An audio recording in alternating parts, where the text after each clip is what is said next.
We're going to talk about a big report that I came across today, but first I want to get your opinion on this.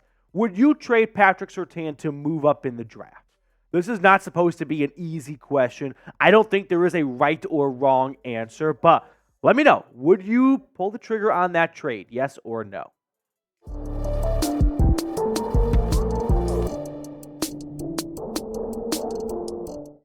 So as you probably already figured out, today's show is all about the possibility of Denver trading Patrick Surtain to move up in the draft. Now, I'll open up with, I'm a big Patrick Surtain fan. I don't want to see Patrick Surtain get traded from the Broncos. I don't think there's many trades where Denver would come out as the winner in that trade looking back on it, but we do have to acknowledge the possibility that Denver is looking for a quarterback, and they've got a great trade asset in Pat Surtain that could help them secure that quarterback earlier in the draft. So our Vikings guy here at Chat Sports, Patrick Surtain, he sent me this tweet this morning from a Vikings kind of blog boy podcast or wherever, but it's called The Purple Persuasion. And they say, according to, that's Paul Allen on the mic, that's the Vikings play-by-play guy on KFN 1003, the Vikings or Minnesota Sports Network. The Broncos are so desperate to move up for a QB, specifically for JJ McCarthy, that they could possibly include star cornerback Patrick Surtain in the trade. The Broncos could definitely be a threat to the Vikings. And here's what Paul Allen said on this radio show.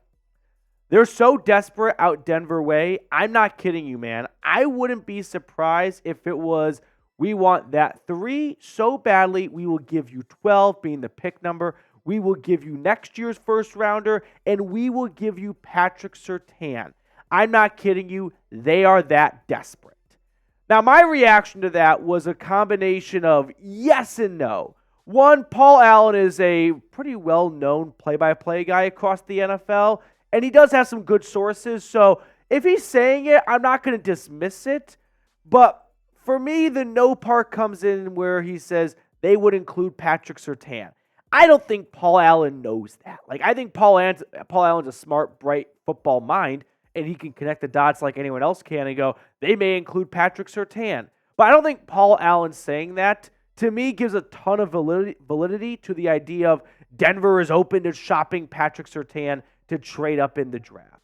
Now, the yes part is, I do buy his part about Denver and specifically Sean Payton being a little bit on the desperate side, right?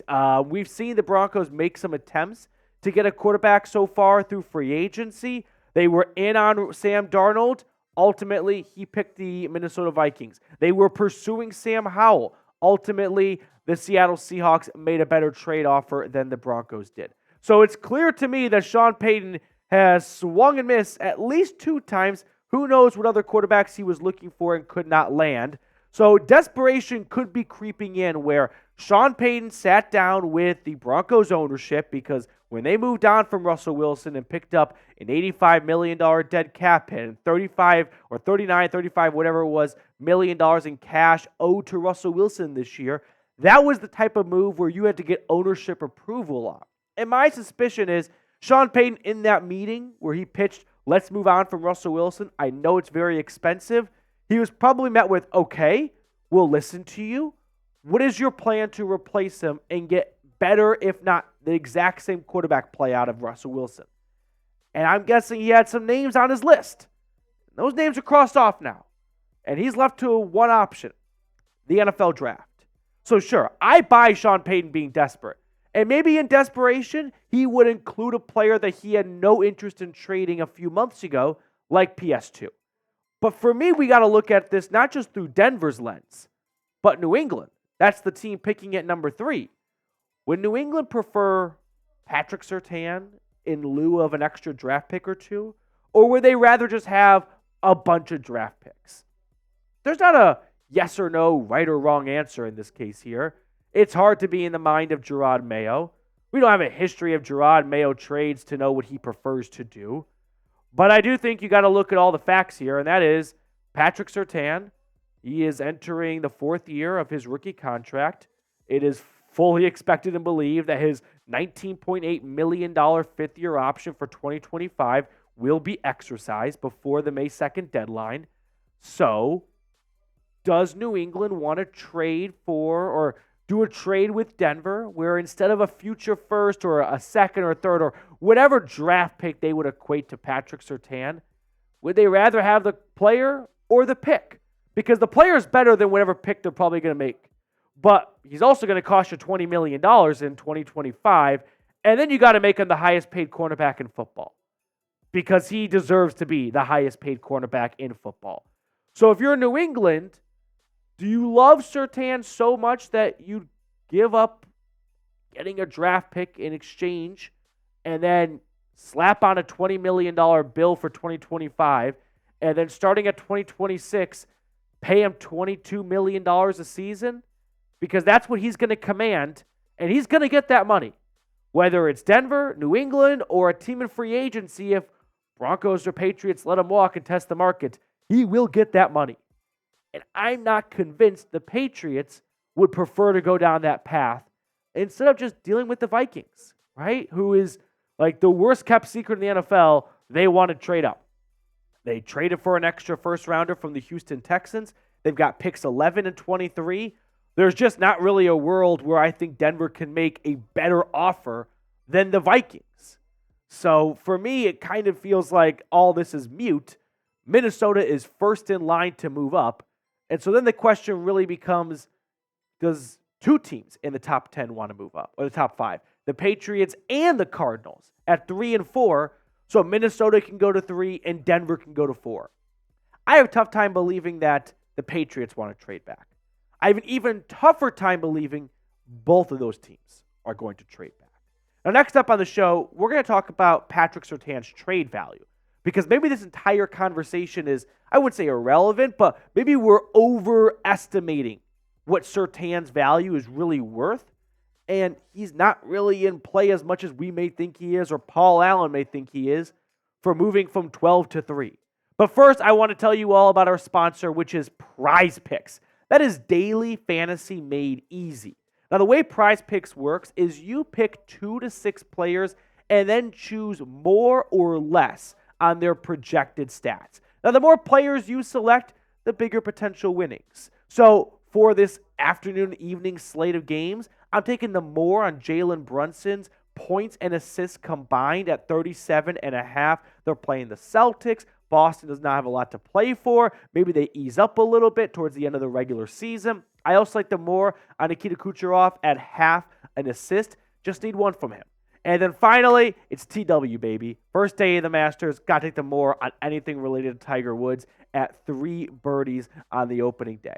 So if you like my selections, feel free to ride with me. If you think I'm a big idiot, that's fine. I will say I went 3 for 3 yesterday, so I'm a little hot right now. But ride the hot hand by downloading the Prize Picks app and using code CLNS for a first-time deposit match up to $100. I have included all of that information in the comments and description of today's video. Prize Picks. Pick more, pick less. It's that easy. Okay, so let's talk about Pat Surtain's trade value for a brief moment, because in my eyes, he's the best cornerback in football. I think he is a Hall of Fame, generational type of talent. But we do have a slight blueprint to go off of what Surtain's trade value could be worth. Because we saw L'Jarius Sneed, who I don't think is in the same tier as Pat Surtain, but he's probably in the next tier. He got dealt from Kansas City to Tennessee, basically for a third-round pick. 7th-round pick swap is irrelevant to this.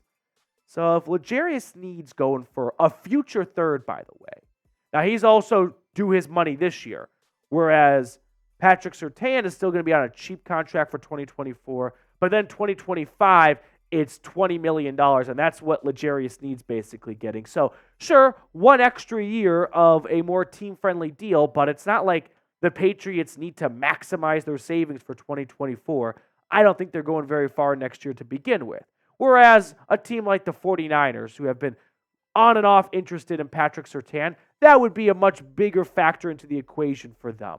But if Sneed's going for a third, maybe, and this probably is just a little bit of I need to have a chat with myself, Patrick Surtain doesn't move the needle for teams in the top 3, top 4, top 5 in the draft as much as we may think he does. And that's a tough pill to swallow because I just think of the world of Patrick Surtain, and I know this has just been like, on my knees for him for 10 plus minutes at this point, but I just think he's that talented and gifted of a player that you're just not going to replace in the draft with whatever pick you get for him. So if ultimately Patrick Surtain was the thing that stood in the way of getting the 3rd overall pick, would you include him in a trade? Like if it's, hey, 12th overall pick this year, next year's first, Patrick Surtain, and then Denver's like, and we'll give you the following year's first. So 3 firsts for number 3. And New England goes, we don't want that 2026 first. We want Patrick Surtain. Would you do that? Type T for trade, type P for pass. Like I go back and forth. For me, I would only do it if I knew that Drake Maye was the pick at number 3. If I knew that Washington was going Jaden Daniels, which Mel Kiper, since day one of his draft coverage, has said he's a commander. Now, Mel Kiper's not bad 1,000 or even 500, but it's a tough gig. If I knew, though, from Washington, we like Jaden Daniels, he's our guy, you can have Drake Maye at number 3. If Drake Maye's a Pro Bowl quarterback and Patrick Surtain, who is an all-pro corner, the Pro Bowl quarterback is going to get you more wins than the all-pro corner. Even I can admit that. Now, history says this is tough to do. I did some digging, and I went back the last 25 years. And what I looked at were drafts that had 3 or more quarterbacks with multiple Pro Bowls. Now, Pro Bowls is not the best way to define whether a player is good or not, especially in this day and age where it's a flag football competition. But it's a good just kind of jumping off point as to whether or not were they a good pick or not, right? That's kind of what we're getting at here. In 2020, you had Joe Burrow, Tua, Herbert, and Jalen Hurts. Now, actually, Burrow's only made 1, Tua's only made 1, and Herbert's only made 1, but they're very young in their careers, so they're all going to make at least one more Pro Bowl. Let's all say all 4 of those picks were picks that those teams would do over again. They were successful picks, meaning we had 4 quarterbacks go in the 2020 draft that were all really good quarterbacks. 2018, Baker, I'll include him there.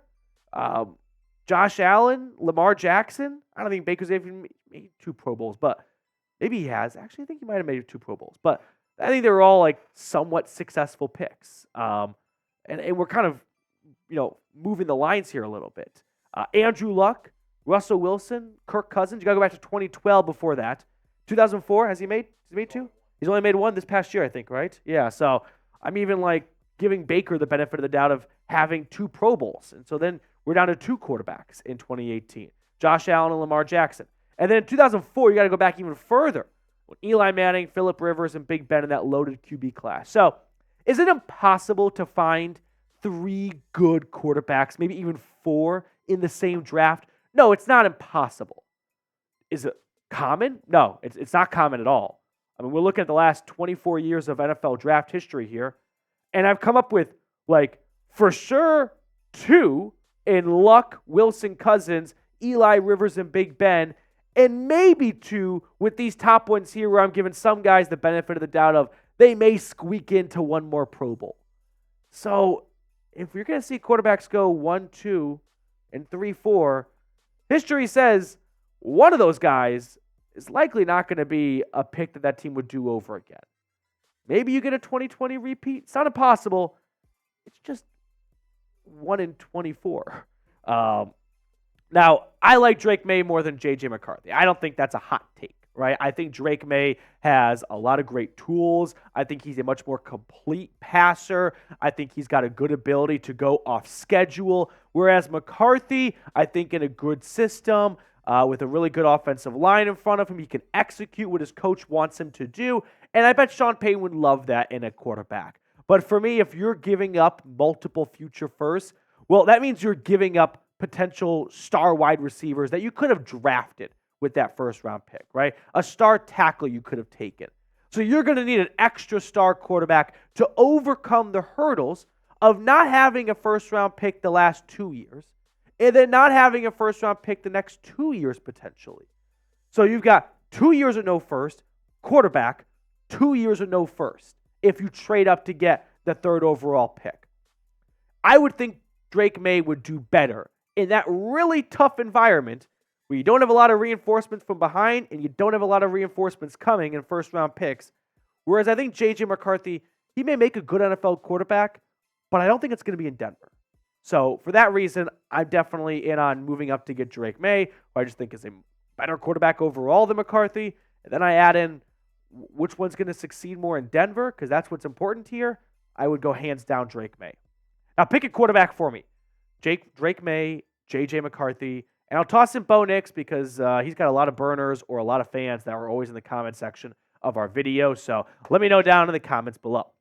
That will do it for us on this edition of the Broncos Breakdown. Thank you guys so much for tuning in. I always appreciate those of you that take time out of your day. I also should mention one last thing for that QB list thing I put up. I forgot to say this in that portion of the video. I did exclude 2017 because it's got Patrick Mahomes, Deshaun Watson, and Mitch Trubisky. Mitch has one Pro Bowl, believe it or not. I don't think the Bears would do that pick over again. So I'm sorry to Mitch. I did exclude him for that, but I think we can all agree that was probably in everyone's best interest. All right. Sorry, Mitch. We'll see you all later.